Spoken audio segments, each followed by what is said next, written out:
Welcome to the Big Life Podcast, where dreams aren't just imagined, they're built brick by brick, belief by belief.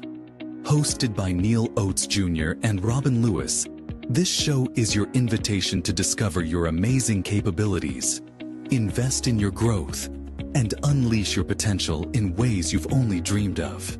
Join Neal and Robin as they dive deep into stories, insights, and tools designed to inspire you to show up big, live intentionally, and give yourself away for the betterment of those around you.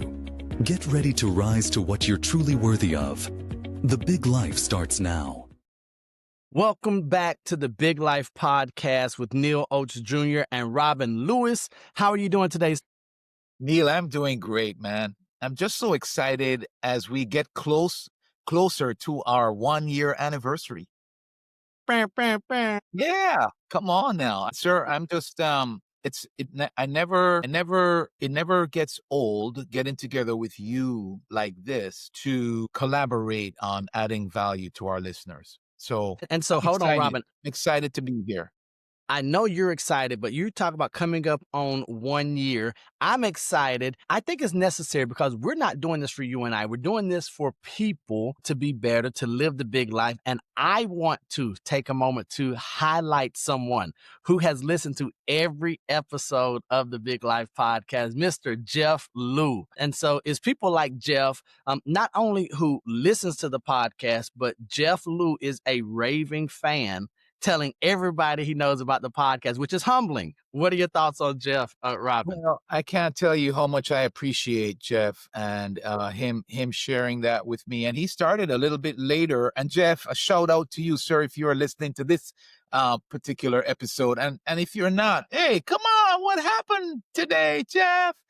But Jeff started way after we started the podcast, so he actually enjoyed what he was listening to so much that he actually went back to the start and caught up with where he was in the podcast. And I can't tell you how much that does mean to me, Jeff. So, Jeff, we are so appreciative of you, sir. You are why we do what we're doing. And we certainly appreciate you sharing this with others. Yeah, thanks for shouting out, sending a shout out to Jeff there, Neal.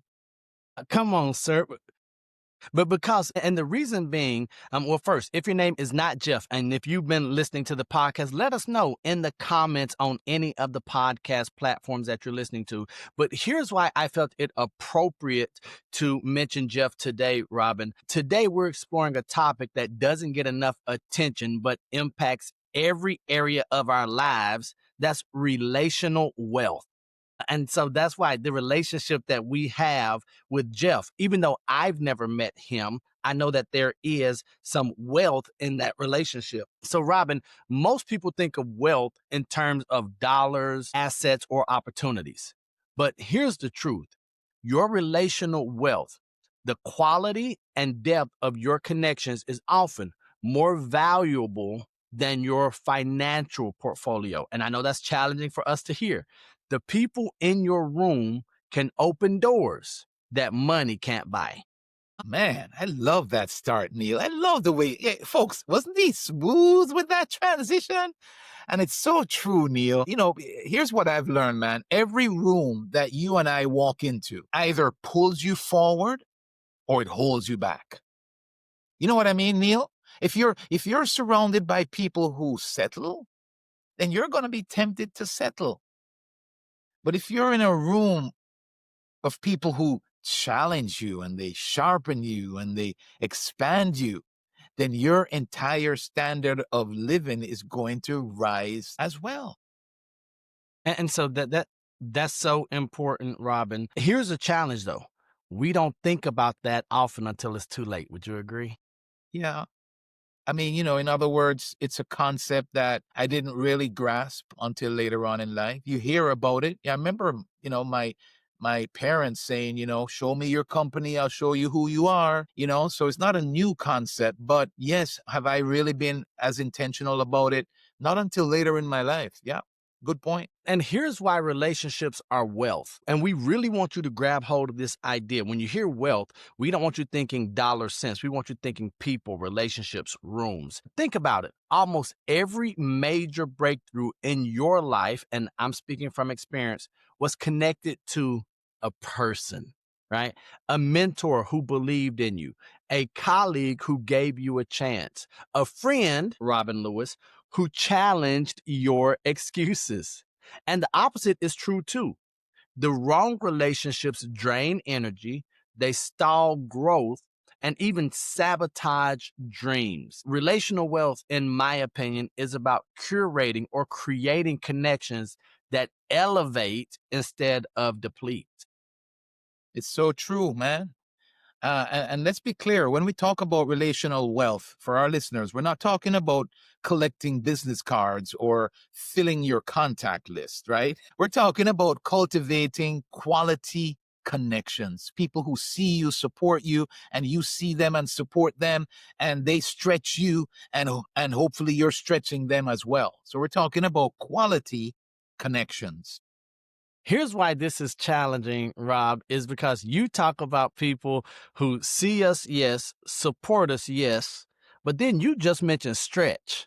Man, so even when it comes to physically, right? I don't like, we want to be fit, but that stretching part is a little painful. And so it's usually where we want people who see us, who support us, but that stretching or that challenging part, you and I, we had a conversation about challenging each other with when we see something that we question or if there's a bad idea. So let's just pause right there. And I would love to hear your relationship with those or with the idea of being stretched or challenged as you've grown in our I'm going to say search for purpose.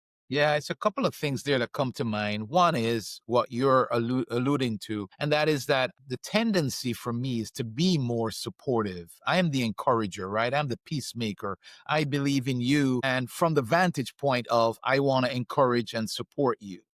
Mm-hmm. But where I struggle with is challenging. Now, I might do it just by the way of what I am doing with my own life. And that's the Right. second part that I wanted to mention. I think we challenge each other just by way of setting the pace, if you will.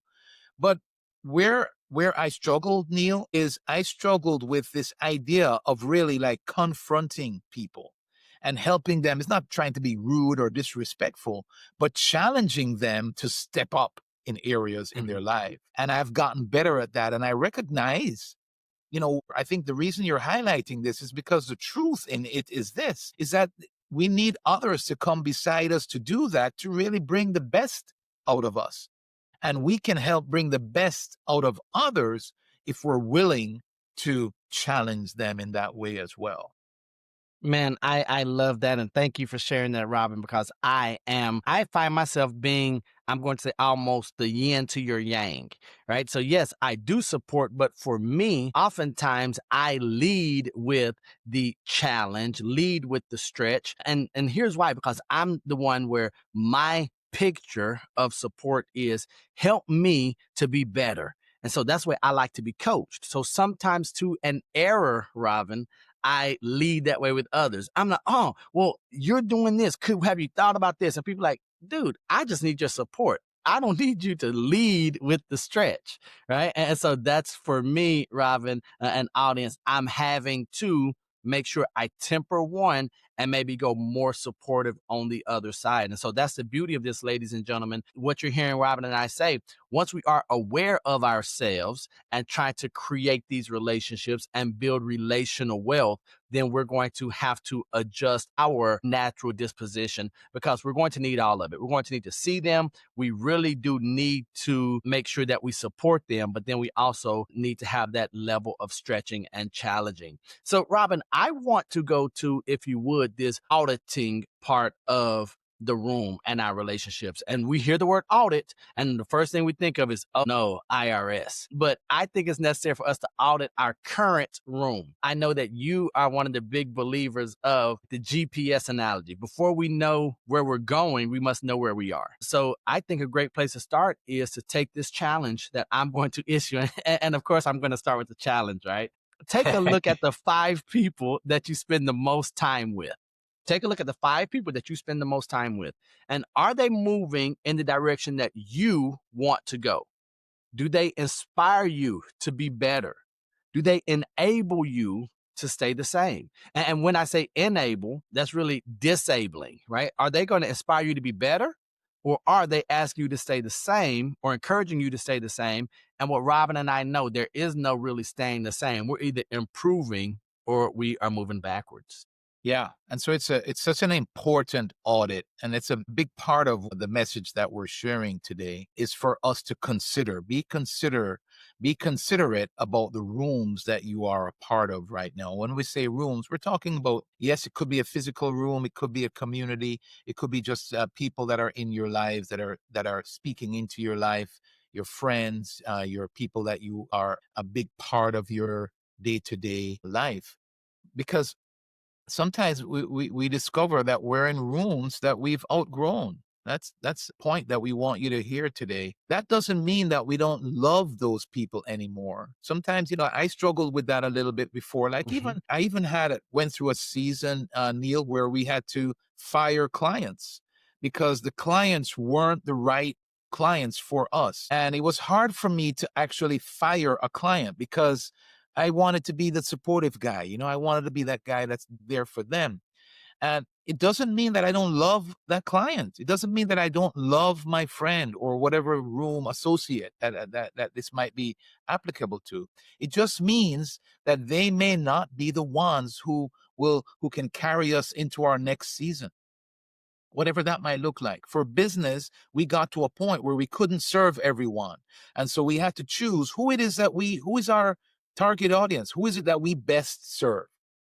And then we had to make a decision and a determination that that's who we were going to serve, right? That's who was going to carry us into our next season. And we needed to do that, Neil, because we couldn't serve everybody and do Right. it well.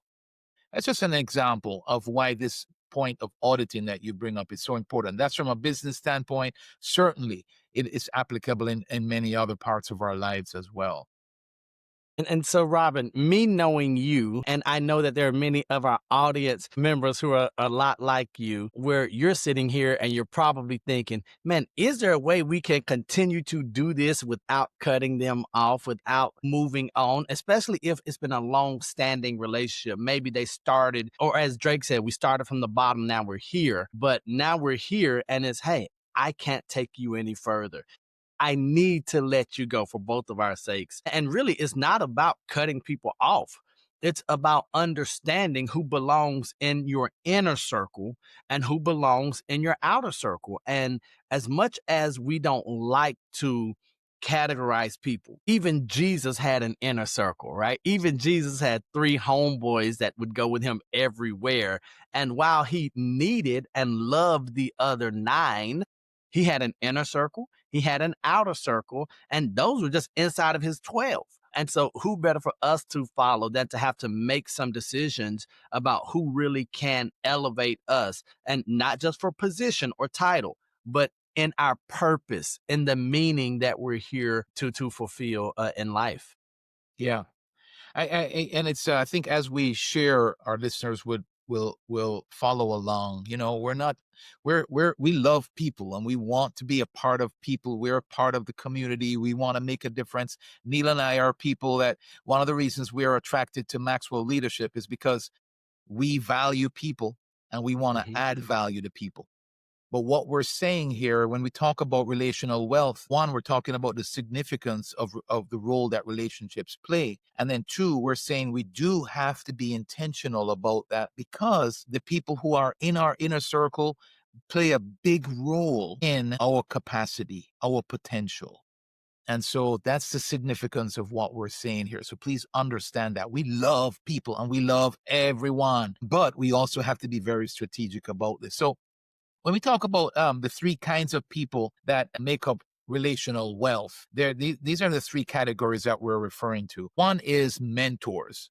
So these are people who are ahead of you, who can show you what's possible, a mentor in your life.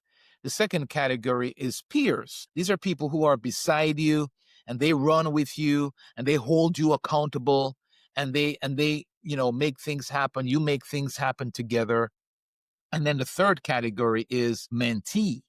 And these are people who might be a little bit behind you. You're a little bit further ahead along the path than they are, and they can benefit from your guidance. So mentor, peer, and then mentee. Those are the categories that we're referring to that help to create this relational wealth that we're talking about.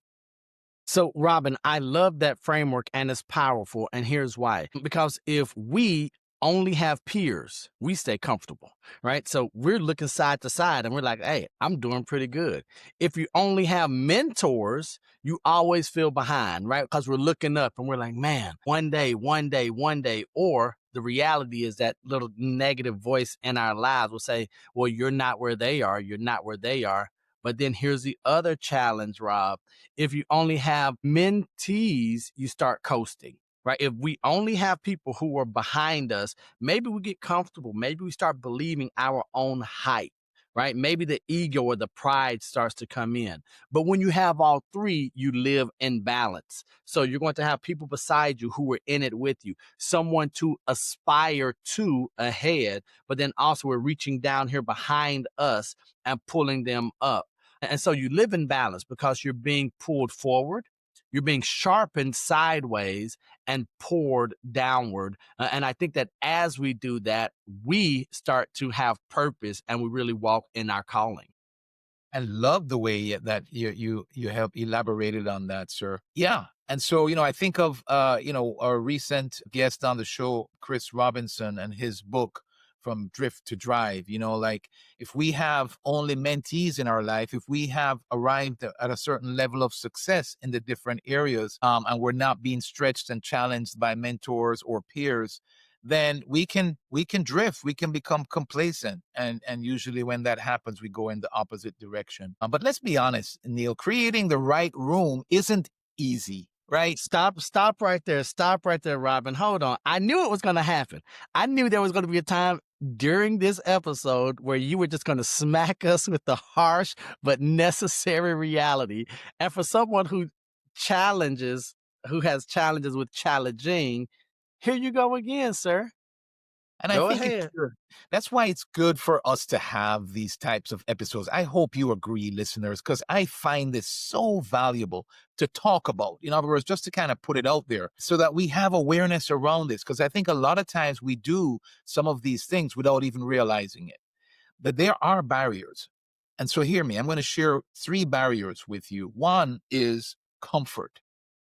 And that's where we stay with the familiar people instead of stretching into new circles. Neal, I'll never forget. If you'd allow me for just a minute, I was serving on the board for a nonprofit, a women's center, and the board was challenging the organization that when we looked at the staff didn't represent the people that we were serving, right?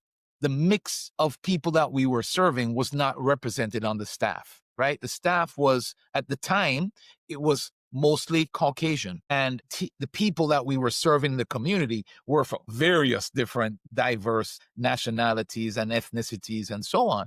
And so we became very intentional about changing that. And the reason that I share that with you, I'm talking about this comfort of staying with familiar people. That experience caused me to look back at my own company. And at the time, Neal, I'm being transparent with you and vulnerable again, but the people on my team, which at that time were probably only about 8 to 10 people, were all Caribbean people, Neal. Everybody on my team at Robin Lewis Insurance at the time were Caribbean people. And I realized that I needed to be intentional about stretching into new circles myself, because I didn't do that intentionally. What happened was it was just comfortable to be around people that I'm familiar with. I am Caribbean and I enjoy being around Caribbean people, and we know each other and we kind of relate to each other, and there's nothing wrong with that. But I also recognized that I needed to step out and stretch into new circles. So things can happen like that because it's natural. And we might not even realize that that's what we're doing. And I share it in regards to ethnicity, but it shows itself up in terms of, our growth, our leadership and the strength of our relationships and so on, right? The vision that we have, the goals that we're chasing, all of these things, we can become familiar and stay in those familiar circles. Thanks. Yes, Neal, please. So I want to jump in here, totally unrelated. But first, thank you for sharing that. But you mentioned that you're Caribbean, Yeah. right? And so Pirates of the what movie, right? What do you say? Do you say Pirates? Caribbean. So you don't, because we'll say Pirates of the Caribbean. Got you. So that's why I'm asked. So anytime one of my Caribbean friends say, no, it's Pirates of the Caribbean. And I'm like, Yeah. are you sure it's Pirates of the Caribbean? And they're like, no, no, no, I'm Caribbean, the Pirates of the Caribbean. Yeah. And so it's just one of those things where I always ask, I because like it. I did have one friend that says, I'm Caribbean, but the Pirates are from the Caribbean. And I'm like, I don't know how that works. But here's what I love, even in your example, right? Where we live here in South Florida, there is a mixture of every nationality, every ethnicity. And for a specific group of 8 to 10 people to be attracted and to find you and your company, even though it wasn't intentional, it really does. That even speaks more so to the challenge of comfort and familiarity, because we must be intentional about going out and embracing and inviting in those different voices, those different opinions, those different positions. And so I believe that as you saw that with the board, then you were mature enough to say, well, I can't just teach it, I can't just preach it if I'm not living it. Yeah. And then having to hold that mirror up to ourselves, which is a challenge in and of itself. And you're right. It was such a blessing. We welcomed in many. We got to a point where we had many different nationalities on our team. And yes, there was adjustments. There were habits that we each had that were a little different, that some of us might even consider to be a little bit weird, but it was so enriching. So thank you for sharing that, sir. So comfort is one that can a barrier, and the other one is fear, worrying about the fact that we might not be good enough to be in certain rooms. Any of you felt that way out there, our listeners? You ever felt like maybe you're not good enough to be in a certain room? And it's okay. That's a barrier, but it's okay to feel that way. And we're going to talk a little bit more about that as we go along. But that's a barrier that can keep you back. Before I don't want, in case you drop off before we get to the next part of this, I want you to hear you're good enough, right? We're all a work in progress. None of us have arrived. We're not looking for perfection. And so go into that room being a little bit uncomfortable, right? Let them pull you up. That's what that's about. But the third barrier that we want to mention today is pride.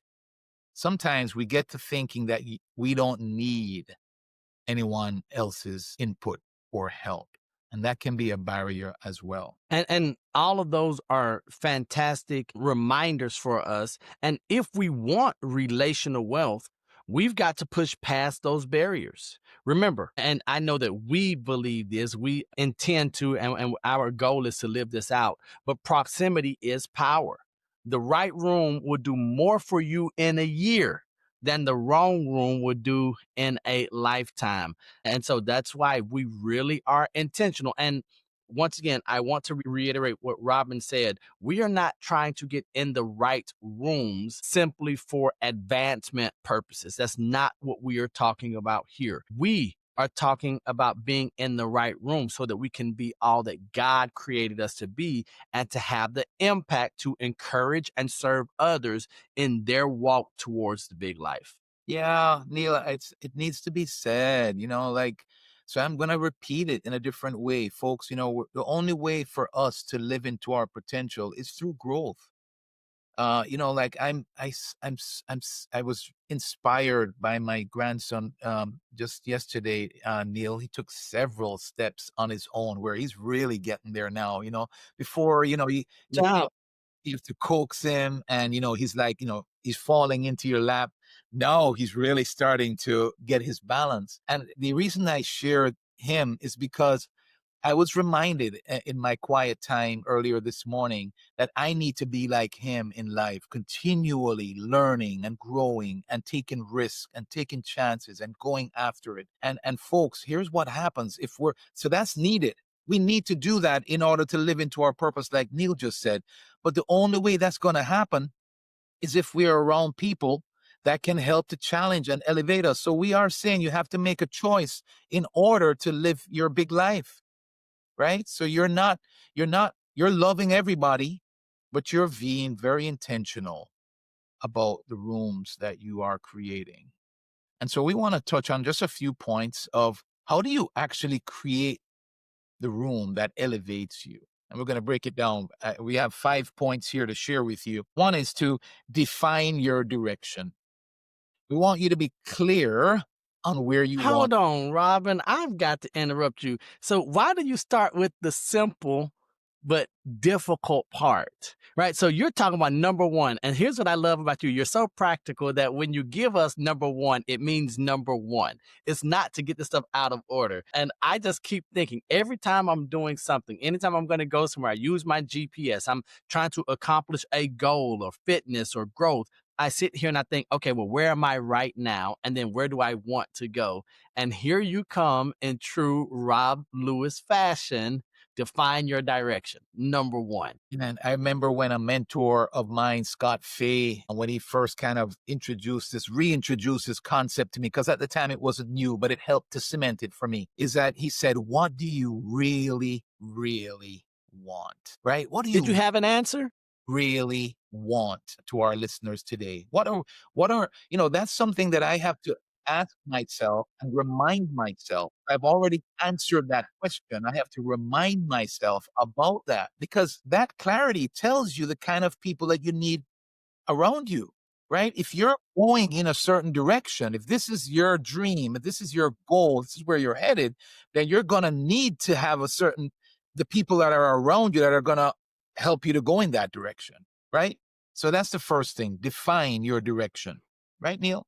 So, Robin, when he asked you that question at that time, did you have an answer to what did you really, really want? Or did it take a process for you to go in and, because you just mentioned about being clear, did you have a general idea, a vague idea that you need to clarify and that you need to hone in? Or did you know then exactly what it was that you wanted? I'm just curious. For me, it's very much been a process. One of the things that when I hired a coach several years ago, one of the first things that we worked on is vision. And he had me actually do an exercise where I wrote down my vision new every day.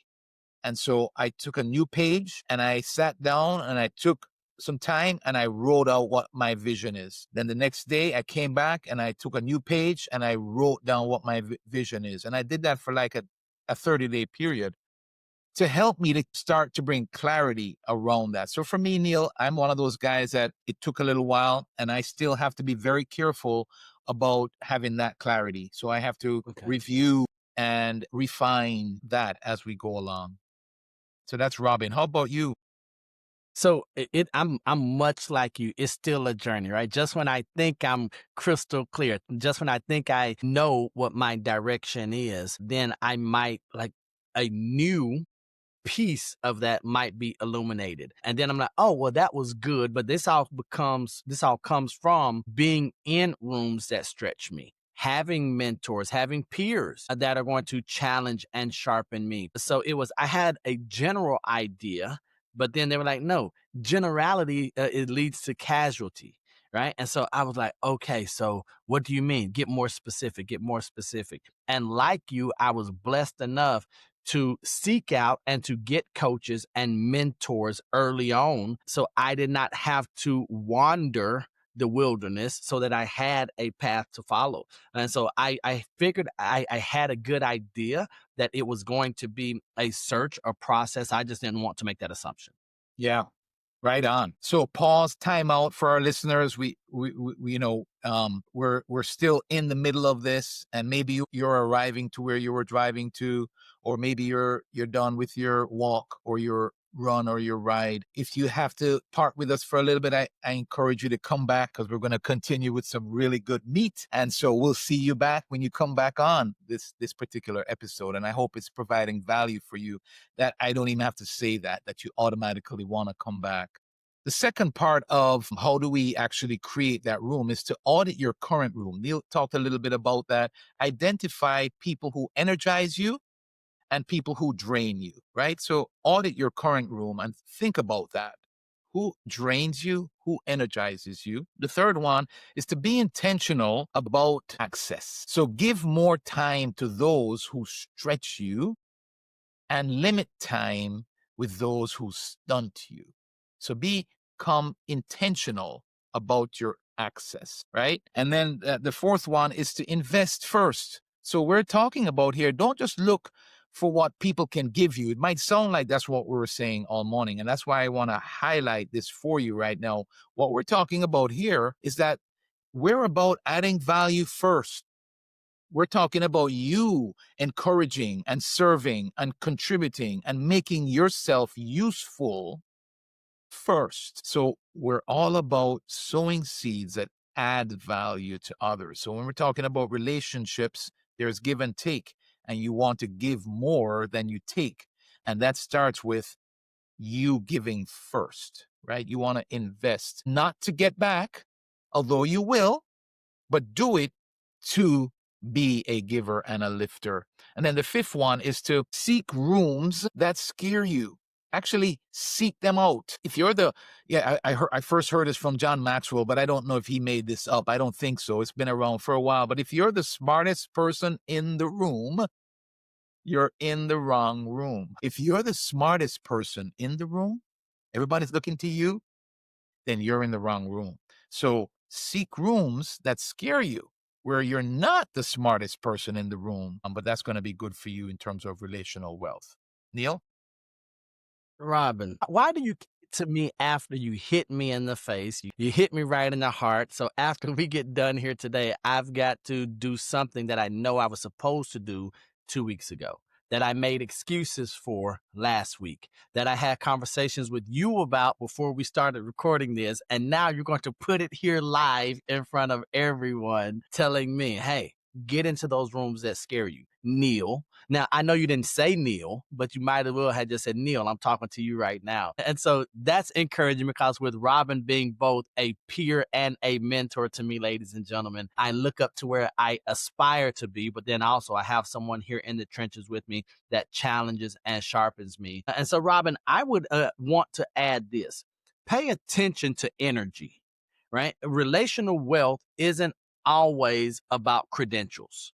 It's about alignment. That's a big word that you and I truly believe in. The right people make you feel seen, challenged, and alive. And so really pay attention to that energy. You all heard Robin say, be aware of those that recharge and those that drain, because that energy, because here's what I've learned. Life can be hard, but life can be really hard if you have the wrong people around you who are sucking and draining your energy. It's so true, Neal. And I can think of times when being a part of the right room changed everything for me. It was a conversation that unlocked an idea, or a connection that led to a new opportunity, or even a friendship that gave me the courage to take a big step. A friendship with Neal Oates Jr. that led me to do a podcast. That's we've shared a little bit about that story before. I don't mean to bore you with that story, but it's a good example of what we're talking about. Sometimes it's just a conversation, it's just a connection that leads to an opportunity, or it's a friendship that gives you the courage to take the step that you need to take. Man, shout out to Dan Longman, who saw two guys. And he was like, I know Robin, I know Neal, match made in heaven. So Dan Longman, thank you. And if you Right know on. Dan Longman, if you enjoyed this podcast, make sure you let Dan know that his impact is still being felt and experienced through Robin and I and the Big Life podcast. And here's what I've realized. By the way, sir, I'm going to do Yes, you sir. a timeout on you right now. We've talked about Dan a few times on our show. Does Dan even listen to our show? Has he So, heard so these? these shout I out? am not sure, but here's what you talk about these ideas, these moments, right, of inspiration. I think that right now, you and I, we have just decided that we've got to get Dan Longman on the show, right? Hey, And I like it. why not have the guy that put us together on here? And then because we know that he is a growth minded, relational wealth type guy as well. And so here's what I love, right? And as this comes to me, and I'm going to be fully transparent, I've never once thought about having Dan as a guest on the show. Right. It's never crossed my mind. And this is the beauty of this thing here. I don't know if Dan listens, but Great I know that example. I know, but so here's a challenge though, or here's the challenge to myself. I know that I have never invited Dan to listen. Right. So now I have to look in the mirror at myself and say, I have access. We're in these rooms. We have these relationships, but I am not sure, other than me saying, Dan, I appreciate you. I don't know if he truly understands the impact that he's had on our lives and the lives of our audience. So, once again, Robin, thank you for giving me more homework in my quest to be better. Right. Right on. Right Dan on. Longman, you will receive the link to this podcast, and you're going to be hearing from me before this podcast airs. So, if nothing else, I know he will listen to this episode of The Big Life, and I'm going to force him to. So thank you for that time out, Robin. And you hit Neal Oates with a Neal Oates.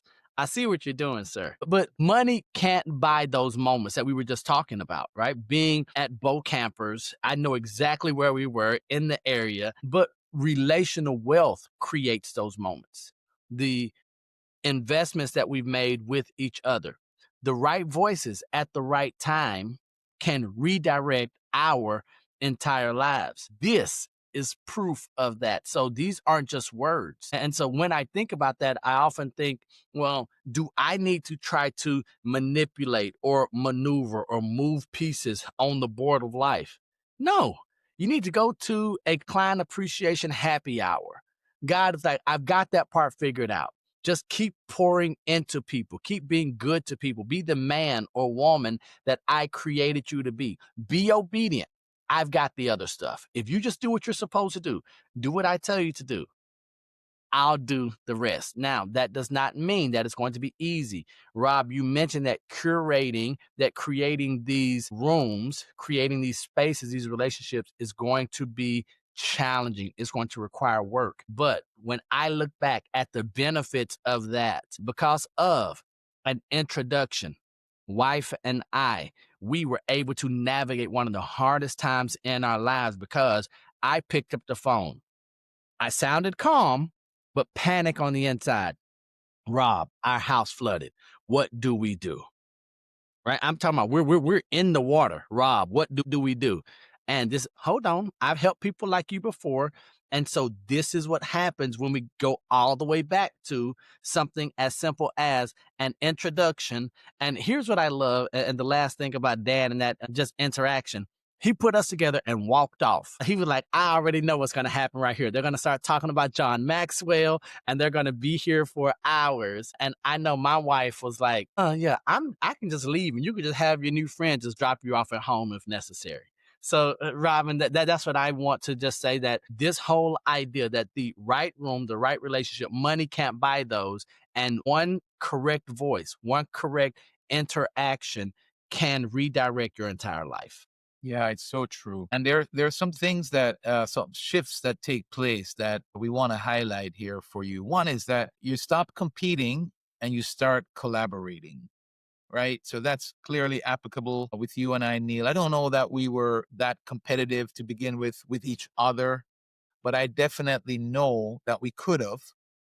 We Mhm. could have allowed our own agendas to get in the way. And instead, what we did was we came together and we collaborated and we're collaborating. So that's a shift. I think another shift is you stop shrinking and you start expanding. You know, as you get around those rooms, where you're not the smartest person in the room. You build up more confidence. You get to learn that, there are a lot of similarities with the people that you might look to and be a little bit nervous about being around. You get to realize that there's a thing that or two that you can teach them, that you can show them, that you're better at than them. And there are things that they can teach you and you can learn from them that they're better at than you. But together, you can make a lot happen. And so as a result, you grow in your thinking, you grow in your confidence, you grow in your aptitude to taking risk and expanding and going. And the third one is that you stop feeling alone and you start living connected. And that's a big one for us in our society today, because getting likes and doing hearts on social media and so on is not what we're talking about when we talk about Right. connecting, right? And we can have a whole bunch of friends. We could have whatever, 100,000 friends, but still feel alone. What we're talking about with relational wealth is that we start living connected. And Robin, audience, friends, family, this is what living the big life really means, right? Exactly what we've been talking about today. It's not just about what you accomplish. It's really about who you become because of the people you're around. And we want that to be a better version of yourself. All right. So as we wrap it up, here's our challenge to you this week. Do a room audit. So do a room audit this week. Write down the top 5 voices in your life. I am actually going to stop and do this myself because I haven't done this for a little while. And I want to really just stop and consider who, and write it down. Who are the top 5 voices in your life right now, Robin? And then ask yourself, do they represent where I want to go or where I've been? And then make one intentional step toward building your relational wealth. That's our challenge for you today. And as you say that, it's exciting and a challenging challenge, right? But here's what I believe, here's what we believe. That one step really could change everything. And because at the end of the day, your net worth may open doors, but your network decides what rooms you walk into. And then it determines how you walk out of them. So the net worth might open the door. Your net worth is going to really decide what rooms you can walk into. But then what Robin and I are saying, how are you going to walk out of those rooms? Are you going to walk out a better version, moving in the right direction towards your potential? So that's today's episode of The Big Life. We're so grateful that you are here with us. And if this conversation resonated with you, then please share it with someone who might need to rethink the rooms that they're a part of. And we appreciate you being here and we challenge you to do the challenge this week. And then please share this with someone who could benefit from it as well. And I'm going to ask them to go a step further, Robin. So, listeners, friends, audience, family, Big Life family, I'm going to encourage you to subscribe so you never miss an episode. So, like Jeff Liu, you can lock in and have something for different seasons of your life, but then also something that you can share. And so, in closing, I want to remind you to curate the room that elevates you and watch your whole life rise with the room. So create that room or those rooms, and the quality of your life is going to be improved. And before we go, Robin, part of this episode, you mentioned before we came on air today, that this topic is something. So you mentioned your grandson.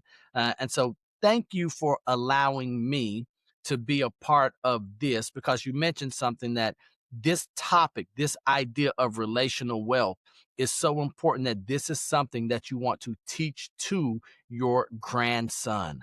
Without a doubt.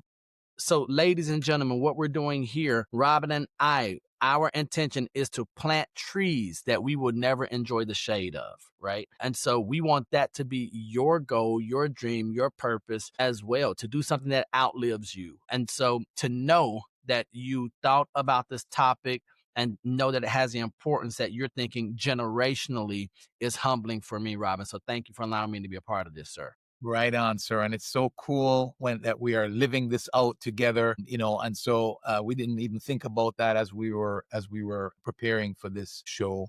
But sir, I appreciate you. You challenge me, you encourage me, and I in many ways, and I appreciate you. And it's because of you why the Big Life podcast is even a thing.